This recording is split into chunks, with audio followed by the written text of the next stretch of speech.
Hello viewers, today we'll talk about how to do a effective code review.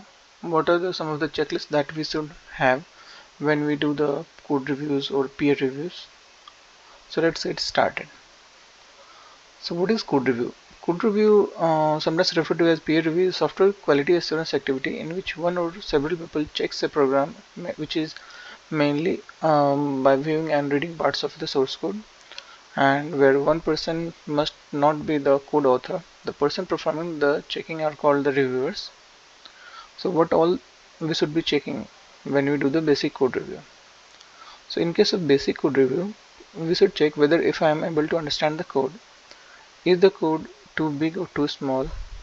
We should check DML and SQL inside for loop, etc. We should also check whether the code coverage is 75% plus or not with the unit test case. We should check whether the code is formatted properly and naming convention is followed or not. We should also check if the code following standard guidelines that is published, and also is there any duplicate code. If it is, then we should reduce those duplicate codes. The rule found in code review process is there are at least two rules that are always present in a code review. The author, who is responsible for creating the code being reviewed, and the reviewer, who is the person responsible for examining the code and reporting the results to the author. The code review process can occur over a large network of programs and debuggers, or can be a shared task among a small group of developers. Use code review checklist. So you should always have a checklist, and that will help you to. Omission can be at the hardest defects to find because it is difficult to review something that is not there. Checklist helps eliminate frequently made errors and deal with the challenge of omission finding. Code review checklist also helps member to clear expectation for each type of review and can be helpful to find errors for reporting and process improvement purposes. So why do we need? So there are plenty of benefits. Some of these are: it reduces the project cost. 40 to 80% of the lifetime cost of a piece goes to the maintenance. So if you have properly written code, then that cost will be reduced. Maintenance. Hardly any software is maintained for its whole life by the original author. So if your code is good and readable by others, that will help. Code readability. Code conventions improve the readability of the software, allowing engineers to understand new code more quickly and thoroughly.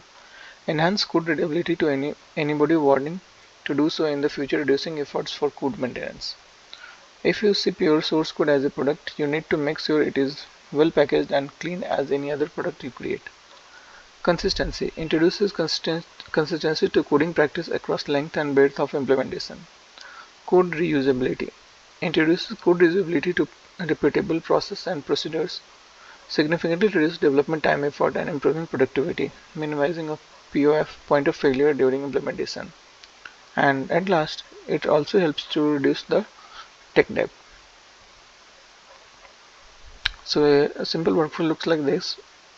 Uh, if you do proper code review, then it will reduce the bugs, it will improve the security, it can save time and money, it can enhance performance, it can reach coding, you can reach to the coding standard set in your company. You can share the knowledge among team members, and you can get trust from the stakeholders as well. So that's why this code review is very important. And with the help of code review, we understand what the code is doing, and do you have the right background info, do you fully understand what the code is needed, read this. So these all things you can answer. Then it also helps to inspect the code, naming convention, whether it is followed or not, does the code follow dry principle or solid principles, whether error handling is done properly or not, is code written in similar style which is followed, and frame your mind. How experienced are you with the code or base language? Are you going to use this code in future? How to write code similar to this? And compile your reviews as well. Be respectful. Frame feedback as requests, not comments. Be specific and descriptive. Be open to follow up. So these are some of the things that you should follow while doing the code review. So an expert code reviewer, what does he or she do?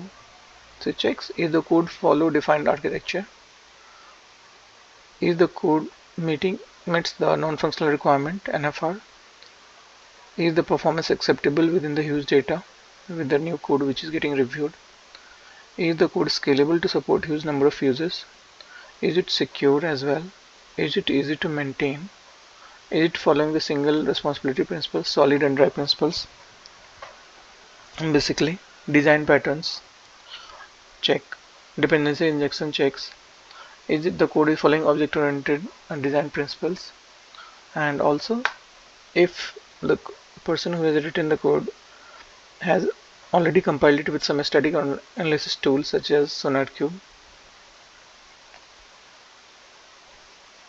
So a proper code review improves the code quality, and that lead to application which is easy to manage, easy to understand code, easy to modify other developers code, which is secured as well as robust.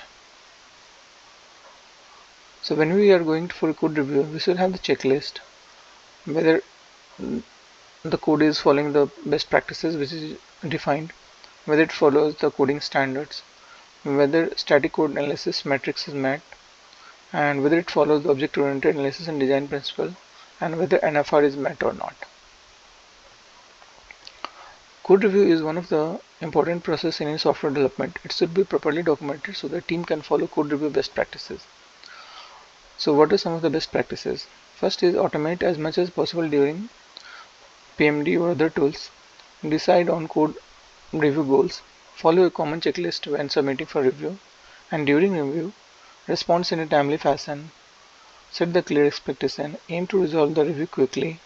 Compile your reviews. Be respectful and frame feedback as requests, not comments, and be open to follow up on your previous code reviews. So thank you so much for watching today's video, and if you think the videos are helpful, do like the video and subscribe to the channel.